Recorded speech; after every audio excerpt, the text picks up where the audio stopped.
स्वागत है। चलिए आज हम दिन भर की खबरें शुरू करते हैं। उससे पहले नजर डालते हैं हेडलाइन पर और देखते हैं क्या घटा दिन भर नीमच में। चूंकि आज जन सुनवाई थी, बहुत सारे मामले आए थे और कई लोग समस्या लेकर पहुंचे, तो देखते हैं हेडलाइन। भोपाल पहुंचे विधायक, प्रदेश अध्यक्ष से की मुलाकात, नीमच के संगठन के कार्यों को बताया, नीमच आने का दिया निमंत्रण।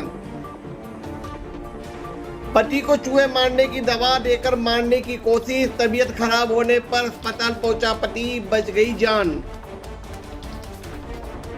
नशा मुक्त बनेगा प्रदेश और नशा मुक्त होगा नीमच, पुलिस प्रशासन का अभियान, दूरी है जरूरी प्रारंभ।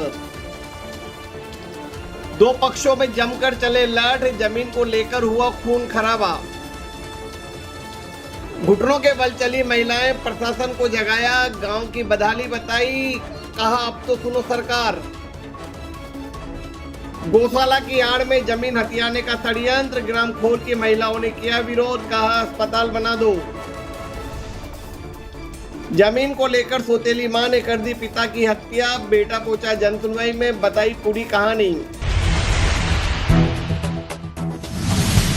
चलिए बात करते हैं नीमच की और नीमच शहर के विधायक दिलीप सिंह परिहार इन दिनों भोपाल में उन्होंने नवनियुक्त प्रदेश अध्यक्ष हेमंत खंडेलवाल से मुलाकात की और उन्हें प्रदेश अध्यक्ष बनने की बधाई दी। इससे पहले भी वे भोपाल गए थे, लेकिन उस समय प्रदेश अध्यक्ष से उस तरह से मुलाकात नहीं हो पाई थी। इस बार जब दिलीप सिंह परिहार भोपाल पहुंचे तो उन्होंने प्रदेश अध्यक्ष को भगवान राम दरबार की एक प्रतिमा भेंट की और साथ ही नीमच के संगठन और विकास की स्थिति और कार्यक्रमों के संबंध में बताया और उन्हें नीमच आने का निमंत्रण दिया। पति पत्नी का रिश्ता 7 जन्मों का बताया जाता है, लेकिन आजकल की पत्नियों को क्या हो रहा है, यह एक बड़ा सवाल बन रहा है। हमने प्रदेश स्तर पर जहां मुस्कान और सोनम वाला कांड देखा, जिन्होंने अपने पतियों की हत्या कर दी।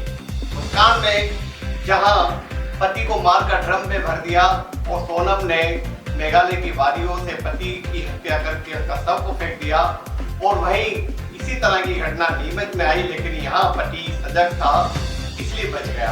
पत्नी ने पति को जहर देने की कोशिश की और उसे मारने का पूरा षड्यंत्र रचा, लेकिन पति सजगता से बच गया और अस्पताल पहुंच गया और बाद में उसने अपनी इस शिकायत को दर्ज कराया। पति पत्नी के रिश्तों की पवित्रता और विश्वास को झकझोर देने वाली एक सनसनीखेज घटना जावत क्षेत्र से सामने आई। रामपुरा दरवाजा निवासी 30 वर्षीय शाहरुख पिता यूसुफ को उनकी ही पत्नी ने कथित तौर पर जहर मिला दूध पिलाकर जान से मारने की कोशिश की। मामला सामने आते ही पूरे इलाके में सनसनी फैल गई। जानकारी के अनुसार शाहरुख रोज की तरह निम्बाड़ा काम पर जाने की तैयारी कर रहा था, तभी पत्नी नाजिया ने उन्हें दूध दिया। जैसे ही शाहरुख ने दूध पिया, उसे काले रंग का एक अजीब पदार्थ नजर आया। पूछने पर पत्नी ने इसे तवे की खुरचन बताकर टालने की कोशिश की, लेकिन शाहरुख को शक हुआ। जब उसने घर की तलाशी ली तो अलमारी में चूहे मारने की दवा बरामद हुई।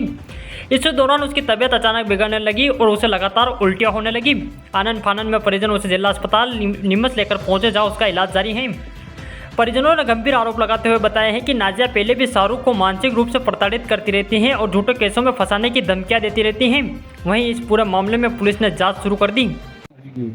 मेरी बीवी का नाम नाजिया है।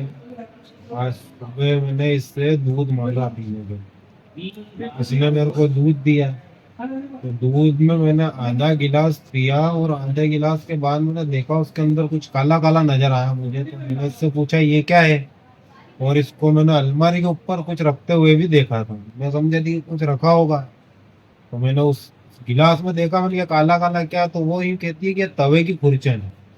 मैंने कहा अच्छा तवे की खुरचन है। फिर मैंने कहा वहाँ अलमारी पे क्या रखा था, कहीं नहीं रखा। मैंने अलमारी पे चेक किया तो वहाँ पे चूहा मारने की दवाई मिली मुझे, और ये कह रही कि तवे मारने की खुरचन है। उसके बाद मैंने मेरे भाई को इनको बुलाया, इन सबको बताया, और उसके बाद हॉस्पिटल आ गया इनसे, और यहाँ मेरा ट्रीटमेंट चल रहा है। और ये इसका किसी के साथ अफेयर भी चल रहा है, और मैंने रंगे हाथों इसको पकड़ी, और ये मेरे को धमकियां दे रही है पिछले 15-20 दिन से कि तेरे को मार दूंगी मैं जान से, प्लस अगर तेने तेरे घर वालों को बताया तो इन्हें झूठे केस में फंसवाऊंगी सब। तो साहब हम तो है गरीब आदमी, थाना कचहरी में कोई मतलब नहीं हमारा। बाकी इस औरत में हमें हर जगह बदनाम। आप क्या काम करते हो? मैं मिस्त्री का काम करता हूँ जी। ऐसी घटना पहले भी हुई है? नहीं, पहले नहीं हुई। पहले ये धमकी दे रही थी इनके घर को हमने वो बताया है कि भैया ऐसी नहीं ऐसी धमकी दे रही है हमें, और ये थाना कचहरी में मतलब हमारे को बैठा चुकी है। आपके ससुराल कहाँ पे है? भगाना इनको भी हम आपने पहले कोई पुलिस कंप्लेंट वगैरह की इस मामले? ये हमने नहीं की, उसने की है। उसने ही की। मतलब ये कुल मिला के हमें फंसाने की साजिश है। मुझे मेरा घर मतलब आपको क्या लगता है कि आपको जान से मारने की कोशिश बिल्कुल की है? कोशिश की है ना, कर दी वारदात आज। हाँ। कोशिश कर दी थी। कितने बजे की बात है ये? ये कितनी बज रही थी उस टाइम? 9 बज रही हुई। 9 बजे का टाइम। 9 बजे। के साथ ये घटना हुई कि ये सुबह में ये काम पे जाने के लिए निकल रहा था। हम निकलते साथ में निमाड़ा काम पे करते हैं, तो पिता है काफी वक्त इसने दूध पिया, तो आधा कप एक कप के लमसम इसको दूध पिया। और उसने पूछा भी इसके अंदर काले काले ये क्या चीज़ें हैं, तो इसमें क्या कुछ नहीं है, तो तभी की कालो चीज। और फिर उसके बाद में जब इसकी अलमारी के पास बार बार आनी जा रही थी, तो इसने पूछा कि उधर क्यों लेने आए, क्या कर रही थी बार बार। तो वहाँ पे चेक किया, सुबह की दवा निकली, कीटनाशक निकला। और फिर इसने जैसे ही देखा कि अब ये निकला है, तो ये वहाँ से भागने के लिए तैयार हो गई। उनका फेलियर कंप्लीट थी, और फिर ये भाग रही थी, तो इसको मोहल्ले वालों ने हमारे सामने पकड़ा, और उसने इसको तुरंत नीमच क्या थाने ले गए। फिर नीमच जो आपकी भाभी है वो कहाँ है अभी?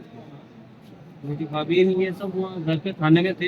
हमको किसने बुलाया कि यार तुम सब नीचे आओ। नहीं, मतलब इनकी पत्नी की कह रहा हूँ। ये मेरी भाभी नहीं, मेरा छोटा भाई है। हाँ। अभी जावत थाने में है शायद, हमको ऐसी खबर लगी है। तो ये रहने वाले तो यहाँ के ना, कहाँ के हैं?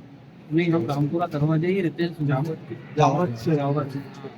क्या लगता है इनके क्या कारण रहा विवाद का? कारण सर ये औरत थोड़ा चलन वगैरह तो सही नहीं है। इसके अलावा प्लस एक चीज ये है कि ये शुरू से जब से शादी हुई तब से ये एक ही वर्ड बोलती है कि मेरी पसंद नहीं है, मेरी पसंद नहीं है। मेरी जबरदस्ती लोगों ने शादी करी इसके परिवार के लिए। इसके परिवार वाले को हम हमेशा एक ही बात कहते थे 5, 6 साल 7 साल से कि देखो इसको समझ नहीं आ रहा है, ये घर नहीं जमाएगी, आप इसको आप देख के कर लेते हैं।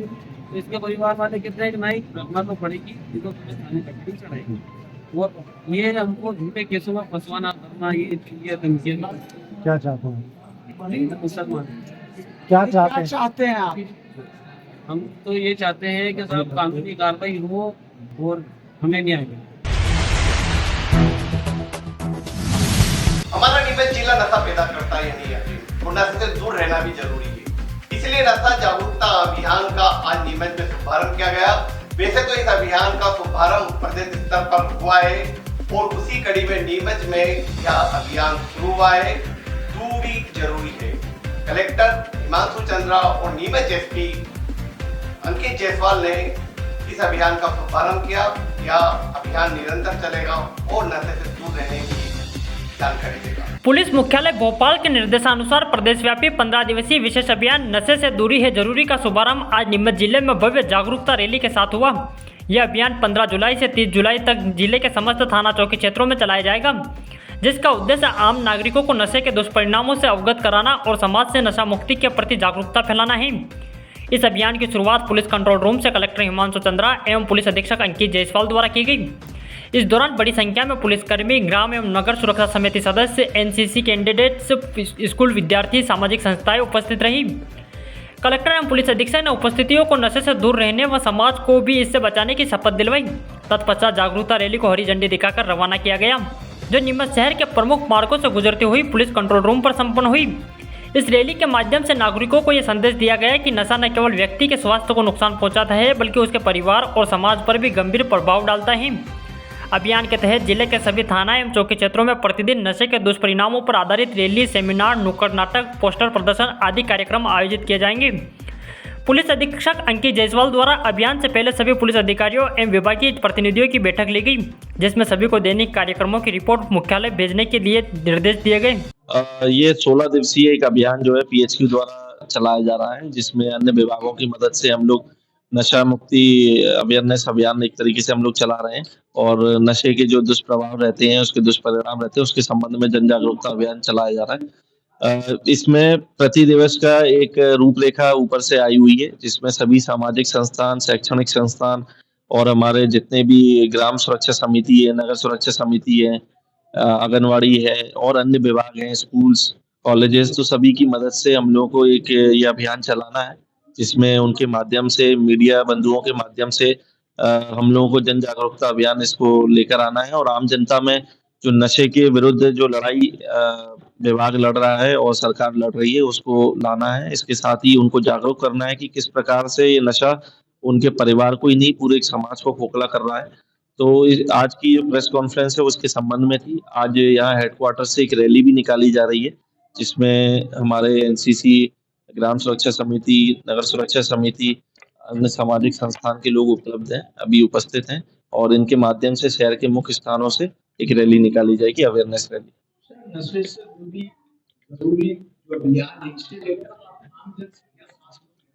मैं सभी जिले वासियों से, आम जनता से अपील करूंगा कि इसके सेवन से दूर रहें और खासकर जो अन्य जो केमिकल सब्सटेंसेस अब आजकल उपलब्ध होने लगे हैं और इनके संबंध में जागरूकता रखें, जानकारी रखें। किसी भी अपने संगत के दबाव में या अपने दोस्तों के दबाव में या उनसे प्रेरित होकर किसी प्रकार से इनका सेवन ना करें। ये आपके शरीर को तो खोखला करता ही करता है, साथ ही आपके परिवार को भी बहुत पीछे धकेल देता है, एक समाज में जो आपका स्तर है उसको धकेल देता है। तो इसका सेवन करने से बचें। अपने जो परिवार में जो लोग हैं जो इसका सेवन कर रहे हैं उनको भी समझाएं और उनके प्रति भी जागरूकता लाएं और उनको मेडिकल असिस्टेंस भी प्रोवाइड करवाएं ताकि वो इससे लड़ सकें। कहते हैं जब भी झगड़ा होता है या खून खराबा होता है तो वहां तीन चीजों के लिए होता है, जड़, जोरू और जमीन। यहाँ एक जमीन के झगड़े को लेकर दो समाजों में इस तरह से विवाद बढ़ा कि 24 लोग घायल हो गए और 8 लोग गंभीर रूप से घायल है। खून खराबा जमकर हुआ। सोमवार देर शाम नीमच जिले के मनासा थाना क्षेत्र के ग्राम पिपलोन में जमीन का पुराना विवाद उस वक्त मौत के खेल में बदल गया जब खेत की मेड़ को लेकर शुरू हुई कहासुनी ने भीषण हिंसा का रूप ले लिया। धनगर गायरी और रावत मीना समाज के बीच हुई इस झड़प में 24 लोग घायल हो गए, जिनमें 8 लोगों की हालत बेहद गंभीर बताई जा रही है।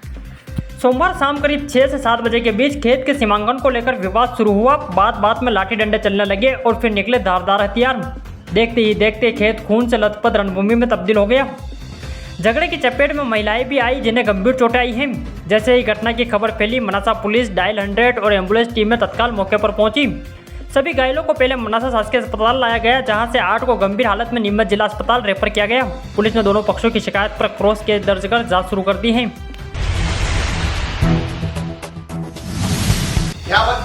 ब्रेक के बाद दिखाएंगे आपको कुछ और खबरें। फिर इंदौर जाने की आवश्यकता नहीं। 11 मल्टी स्पेशलिटी हॉस्पिटल नीमच में उपलब्ध है। अंचल का एकमात्र अत्याधुनिक सर्व सुविधा युक्त 150 बेडेड हॉस्पिटल, जहां आपको 24 घंटे इमरजेंसी सुविधा उपलब्ध मिलेगी।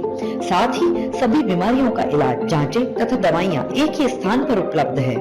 20 स्पेशलिस्ट डॉक्टर की विशाल व अनुभवी टीम के साथ उपलब्ध सेवाएं, अस्थि रोग, शिशु रोग, महिला एवं प्रसूति रोग, लेजर सर्जरी, न्यूरो एवं स्पाइन सर्जरी, यूरोलॉजी, जनरल एवं लेप्रोस्कोपी सर्जरी, क्रिटिकल केयर एवं ट्रॉमा, मुख कैंसर रोग, जनरल मेडिसिन, फिजियोथेरेपी। इसके अतिरिक्त 15 बेडेड अत्याधुनिक मशीनों युक्त ICU, ultra modern 7 bedded dialysis unit, 10 bed नवजात शिशु and ICU, 4 modular operation theatre, अत्याधुनिक लैब एवं रेडियोलॉजी विभाग, सर्व सुविधा युक्त वार्ड एवं प्राइवेट रूम, 24 घंटे एम्बुलेंस सुविधा। ब्रेक के बाद आपका स्वागत है। चलिए फिर शुरू करते हैं खबरों का सिलसिला। जन सुनवाई में एक मामला पहुंचा। ग्राम खोर की महिलाएं बड़ी संख्या में पहुंची और गायों की गौशाला का विरोध किया। महिलाओं ने क्यों विरोध किया, जबकि गौशालाओं के प्रति तो महिलाओं की आस्था रहती है। ऐसे में बड़ा मामला यह सामने आया कि गौशाला की आड़ में जमीन कब्जाने की नियत चल रही है और कुछ दबंग लोग उस जमीन को हथियाना चाहते हैं। महिलाओं ने प्रस्ताव रखा कि वहाँ गौशाला नहीं बल्कि सामुदायिक भवन या स्कूल बनाया जाए, जिससे दबंगों के कब्जे में यह जमीन नहीं जाए। जिले के खोर गांव की महिलाएं आज मंगलवार को जनसुनवाई में पहुंची और गांव में बनाई जा रही प्रस्तावित गौशाला के निर्माण का विरोध करते हुए अपनी नाराजगी जताई। महिलाओं ने आरोप लगाया है कि गांव के कुछ प्रभावशाली लोगों द्वारा उनके उपयोग में ली जा रही जमीन से उन्हें जबरन हटा दिया गया। पीड़ित महिलाओं का कहना है कि उनके मकानों के पीछे लगभग 1 बीघा जमीन पर वो वर्षों से गायों के लिए चारा रखते और गोबर डालते आए हैं, लेकिन अब उस जमीन पर गौशाला बनाए जाने की बात कही जा रही है। महिलाओं ने बताया है कि ये जमीन वर्षों से उनके उपयोग में हो रही है और अब उन्हें बिना किसी सूचना या सहमति से वहां से हटा दिया गया। महिलाओं ने जनसुनवाई में बताया है कि गांव के पास ही नया गांव में पहले से ही एक गौशाला संचालित हो रही है, जिससे गांव में एक और गौशाला की आवश्यकता नहीं है। इसके बजाय उन्होंने मांग की है कि उक्त भूमि पर स्कूल या अस्पताल का निर्माण करवाया जाए, जिससे पूरे गाँव को लाभ मिल सके। वहीं महिलाओं ने गांव के अशोक गुर्जर पर गंभीर आरोप लगाते हुए कहा कि उसने अपने निजी स्वार्थ के लिए यह कब्जा हटवाया और वह अब उस जमीन पर अवैध कब्जा करना चाहता है। पीड़ित महिलाओं ने प्रशासन से मांग की है कि मामले की निष्पक्ष जांच कर उचित कार्रवाई की जाए। किलोमीटर दूर पे गाँव, ये नए गांव में गौशाला है प्लस धंधेरिया में गौशाला है, तो हमारे गांव में गौशाला बनवाने की क्या आवश्यकता है? नहीं, अगर प्राइवेट कंपनी, किसी का कहना है 2-3 लोग गांव की कह रहे हैं कि प्राइवेट कंपनी यहाँ पे इन्वेस्ट करके गौशाला बना रही है, तो गौशाला के लिए प्राइवेट कंपनी अगर बना रही है तो प्रति गाय पे वो 2400 रुपये देकर पास की गौशाला में क्यों नहीं डाल सकती? हमारे भी तो पशु है वहाँ पे, हम जो पशुपालन कर रहे हैं वहाँ पे पशु है, तो वो पशु कहाँ पे जाएंगे? अगर अतिक्रमण यहाँ से हटाएंगे तो हम मान रहे हैं कि वो अतिक्रमण की जमीन है, लेकिन अगर गवर्नमेंट वहाँ पे कोई स्कूल खोलना चाहे या फिर कोई मेडिकल कॉलेज कुछ भी खोलना चाहे तो वो खोल दे, हॉस्पिटल खोल दे, तो हम सरकार के खिलाफ नहीं है। अगर सरकार कह रही है, सरकार ऑर्डर देगी तो हम देने के लिए तैयार है अपनी जमीन। वहाँ अभी क्या किया जा रहा है? अभी वहाँ पे हम पशुपालन कर रहे हैं, पशु हमारी भैंसे वैसे रोड़ी डालते हैं, गोबर डालते हैं, 40 साल से डालते हैं। वहाँ पे अभी प्रशासन क्या कर रहा है? अभी प्रशासन ने ये किया कि बिना अनुमति के आदेश से आगे से ऑर्डर ले लिया भी नहीं, उससे पहले ही यहाँ के गांव के किसी आदमी ने जेसीबी चला दी, जेसीबी चला के सारे पेड़ काट दिए। क्यों काटे भाई पेड़? कि आगे से ऑर्डर लेके आप पेड़ काटते ना और फिर बोलते। क्या चाहते हैं हम ये चाहते हैं कि गौशाला तो यहाँ पे नहीं बनने वाली। अगर गौशाला बनेगी तो उससे पहले हमारी पंचायत में एक गांव आता है खेड़ा राठौर, जहाँ पे स्कूल नहीं है। छोटी छोटी बच्चियां जो होती है साइकिल लेके हमारे यहाँ पे हाई सेकेंडरी स्कूल के लिए आती है, तो अगर गवर्नमेंट के पास इतना पैसा है तो वो वहाँ पे 12th तक स्कूल बना दे। एक चीज बताया, गौशाला का विरोध क्यों करे? गौशाला भी तो सभी लोगों के गायों के लिए होती है, गाय के लिए होती है, लेकिन आप ये बताइए ना कि सरकार का पैसा आम जनता का पैसा होता है, सरकार का पैसा आम जनता का पैसा होता है। सरकार हर किसी भी जगह पे इन्वेस्ट नहीं कर सकती, जहाँ पे आवश्यकता है आप वहाँ पे इन्वेस्ट कीजिए ना। गौशाला की आवश्यकता है ही नहीं है तो सरकार क्यों इन्वेस्ट करेगी वहाँ पे? और हमारी समस्या ये है सर, हमारे 40 साल से कब्जा कर रखे जगह पे और रोड़े डाल रखी है, 4-4, 5-5 ट्राली खाद है वो बिखेर दिया उन्होंने, और वहाँ गौशाला बना रहे। गौशाला ऑलरेडी हमारे 3 साल से जगह ले के डाल रखी है, उसमें वीडियो सब बना के लाए हम। वो जबरदस्ती हमारी जगह रूंध के रोड़ी वोड़ी सब हटा के इतने बड़े बड़े पेड़ काट दिए और ऑलरेडी जबरदस्ती वहाँ गौशाला बनाना चाहते हैं। हटाया और किसने कहा? अशोक गुर्जर ने हटाया खोर से। ये पूरे पंचायत नहीं, कोई पंचायत के पास गए, पंचायत का कोई नहीं है उसमें, पंचायत वाले मना कर दिया, हमने अनुमति नहीं दी है। पटवारी ने भी बोल दिया हमने अनुमति नहीं दी है। वो बस वो ऐसी जबरदस्ती जमीन हड़पना चाहता है। अशोक की दादागिरी है क्या है? हाँ, बस वो दादागिरी और दारू पी के सबको आदमियों को डराता है रात को और धमकी रहता है, और रात रात को वीडियो भेजता है, शराब पी के गुंडो भेजता है हमारे घर पे। जन सुनवाई में हमेशा कुछ ना कुछ नया होता है और अनूठा प्रदर्शन करने की कोशिश की जाती है, जिससे ध्यान आकर्षित हो सके और मीडिया में सुर्खियां बन सके। इस बार भी ऐसा ही हुआ। रामनगर टुटोली पंचायत के ग्राम चक की महिलाएं कलेक्टर पहले आई। जन सुनवाई के दौरान वे घुटनों के बल चलते हुए कलेक्टर ऑफिस पहुंची और उन्होंने अपने गांव की बदहाली को बयान किया। जिले के जावद क्षेत्र के रामनगर सुटोली पंचायत के अंतर्गत आने वाले गांव चक ब्लॉक की महिलाएं अनोखा प्रदर्शन करते हुए आज मंगलवार को जनसुनवाई में पहुंची और सरकार के सिस्टम की नाकामी को उजागर किया। प्रदर्शन कर रही महिलाओं का आरोप है कि उन्हें अपने ही गांव में पहुंचने के लिए 5 फीट गहरे तेज बहाव वाले नाले को पार करना पड़ता है, जिसका एक वीडियो भी सामने आया है। महिलाओं ने बताया है कि अगर इस नाले को पार करते समय कोई अनहोनी होती है तो उसका जिम्मेदार कौन होगा। वहीं महिलाओं को पीने का पानी भरने के लिए कई किलोमीटर दूर जाना पड़ता है। बरसात के मौसम में तो हालत और भी बदतर हो जाते हैं जब रास्ता पूरी तरह बंद हो जाता है। ग्रामीणों ने बताया है कि न सरपंच सुनता है, न सचिव और न अधिकारी। पंचायत के जिम्मेदार आंखों पर पट्टी बांध कर बैठे हैं, मानो इस गांव से उनकी कोई अहमियत न हो। ग्रामीण पहले भी कई बार प्रशासन को हालात से अवगत करा चुके, लेकिन अब तक कोई समाधान नहीं हुआ। वहीं आज फिर महिलाओं ने अनोखा प्रदर्शन करते हुए जनसुनवाई में पहुंची और विकास के दावों की पोल खोली। सरकार चुनाव के समय बड़े बड़े वादे करती है और चुनाव के बाद सब भूल जाती है और गरीब मजदूर परिवार के लोग न्याय के लिए दर दर की ठोकरें खाते रहते हैं। मेरे काम से आए रामनगर चक ब्लॉक से और हम आए, मेरे रोड की समस्या है, सबकी समस्या है, घुटने से आए और रिखते आए, कोई मेरी आवाज तक भी सुने नहीं हुए। हम तो ससुराल आए तभी ऐसे, मेरा बनावा भी मर गए तो भी हम ऐसे चल रहे हैं। तो मेरे कोई समस्या नहीं है। विधायक साहब आते वोट लेके चले जाते, सरपंच आते वोट लेके चले जाते, हमें कोई सुने नहीं आती। तो अब हमें सब प्रकार की समस्या है, कोई नल नहीं है, रोड नहीं है, बच्ची के आंगनवाड़ी की छूटती है, देखने भी नहीं आते। और मेरा बच्चा गाँव में 1-2 किलोमीटर से हम रोड पे बिठाने आते बस में है। बारिश के दिन में तो मेरा बच्चा गिर जाता है, भीग के चले जाते हैं थैला थैली सब। तो ये सुने नहीं करे। हम 5-6 बार हम आवेदन दे चुके हैं। तो मेरे से समस्या दूर करो, नहीं करोगे तो हम तो कहीं पे अभी से जो समस्या नहीं करोगे तो सब जना गोरिया खेल वाले रोड पे मर जाएंगे। इसने बोल दिया कि हम करवा देंगे, पहले भी ऐसे ही बोला था मेरे को, और हमें अभी दान की कर करके आते हैं और पैसा ऐसे आते हैं तो वे बोल देते हैं कहाँ का आपको रोड बनवा देंगे, नल वल लगवा देंगे, आपकी सब समस्या दूर करेंगे। अब आज तक कुछ हुए नहीं। 200-300 साल पुराने मेरे गांव है, अधिकारी आए नहीं गाँव में? कुछ नहीं आते, वोट लेने आते, इसके बाद में कुछ भी नहीं आते। विधायक साहब भी नहीं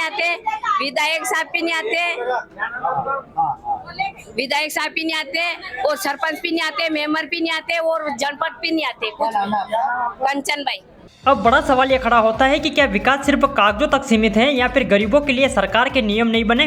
21वीं सदी के भारत में भी लोगों को मूलभूत सुविधाओं के लिए नए नए विरोध के तरीके अपनाने पड़ रहे हैं, तो क्या सरकार का सिस्टम सो रहा है। चकबला गांव की महिलाओं ने इस पूरे मामले में कलेक्टर हिमांशु चंद्रा को ज्ञापन सौंपा और जल्द गांव में पक्की सड़क और पीने के पानी की व्यवस्था करने की मांग की। ग्राम टिकेन के पुरुषोत्तम बैरागी आज जनसुनवाई में पहुंचे और उन्होंने बड़ा गंभीर मामला उठाया। वो भावी जमीन को लेकर था। पुरुषोत्तम बैरागी ने ज्ञापन देकर, आवेदन देकर यह मांग की कि उनके पिता की हत्या कर दी गई। सौतेली मां और उनके साथियों ने पिता की हत्या कर जमीन हड़प ली है। इस मामले की जांच की जाए। इस पूरे मामले को पुलिस को ट्रांसफर कर दिया गया। जिले के टिक्कन गांव के रहने वाले पुरुषोत्तम बैरागी आज मंगलवार को जनसुनवाई में पहुंचे और कलेक्टर हिमांशु चंद्रा से अपने पिता की हत्या और जमीन पर कब्जे को लेकर न्याय की गुहार लगाई। पीड़ित ने गंभीर आरोप लगाते हुए कहा कि मेरी सौतेली मां प्रेमी बाई ने अपने प्रेमी रामनारायण रेगर, अजीज खान और आमिन खान के साथ मिलकर मेरे पिता की हत्या करवाई और फिर सारी जमीन धोखे से अपने नाम करवा ली। अब मैं इंसाफ के लिए दर दर की ठोकरें खा रहा हूँ। ना पुलिस सुनती है और ना ही अधिकारी। पुरुषोत्तम ने बताया है कि न केवल उसकी जमीन हड़पी गई बल्कि प्रशासन भी लगातार उसे परेशान कर रहा है, जबकि वह लगातार शिकायतें और आवेदन दे चुका है। पीड़ित ने एक बार फिर कलेक्टर हिमांशु चंद्रा के नाम ज्ञापन सौंपते हुए आरोपियों पर सख्त कार्रवाई की मांग की और पिता की जमीन पर कानूनी हक दिलाने की अपील की। आया हूँ नीमच जिला है और मेरे पिता की हत्या कर मेरी जमीन पे 420 से खाते बंटवा दिए। खाते बंटवाने के बाद भी रात दिन परेशान किया जा रहा है और मेरी जमीन और भी मेरी जमीन है उस पर दुकान बना लिए लाल मोहम्मद ने और शकीर हुसैन सब रात दिन परेशान कर रखा है। किसने हत्या की थी और किसने जमीन पर कब्जा किया, क्या पूरा मामला क्या है? तो मामला यह है कि हत्या करने वाले की मेरी माँ है, उसका प्रेमी है रामनाथ रेगर, अजीज और ये आमीन, इन्होंने मिलकर मेरे पिता को मारा खेत पर। कैसे मारा था, क्या कुछ कहा? करंट लगा के मारा मेरे को। अभी किस तरीके से परेशान किया जा रहा है आपको? अभी मुझे कभी तो रंग टप्पे का नोटिस आता है, कभी ये जावत का नोटिस आता है, रात दिन बुलाया जा रहा है, ये बंटवारा कर हमारे ये पाती करनी है। जमीन पर किसका कब्जा है? आपकी जमीन पर किसका कब्जा है? अभी मेरी जमीन पर अजीज और आमीन नो कब्जा है। कौन है इनकी? ये मुसलमान ही है और मैं कितनी बार शिकायत की आपने? शिकायत तो बहुत बार कर दी, सुनवाई एक भी बार नहीं हुई। जमीन किनके नाम पर थी और अभी किसके नाम पर है? क्या मेरे पिताजी के नाम पर थी, फिर उनके बाद में ये खाते पलटा दिए गए। खाते पलटाने के बाद रात दिन मुझे परेशान किया। मतलब आपकी जमीन में फर्जीवाड़ा करके कब्जा किया गया है? फर्जीवाड़ा कर रखा है, टोटल फर्जीवाड़ा है। मेरे पिताजी के दो ये जमीन है अलग अलग, जैसे एक गुड़ा परिवार में है, एक गाँव में है और एक गुड़ा परिवार में, ये 2 खाते हैं। इससे पहले भी आपने कई बार शिकायत की है पर बहुत बार शिकायत कर चुका हूँ, 3 बार शिकायत की मुझे और उल्टा जेल में डाला गया, 8 बार जेल में रह के आया हूँ। 8 बार मैं वो जो कानून कार्रवाई कर चुके हैं, मेरी बेटी बच्चा सब परेशान है। क्या नाम है आपका? मेरा नाम पुरुषोत्तम दास गिरेगी, पिता नाम दास गिरेगी। तो यानी दिन भर की खबर। तो इजाजत दीजिए राकेश सोन को और आप देखते रहे नीमच टुडे।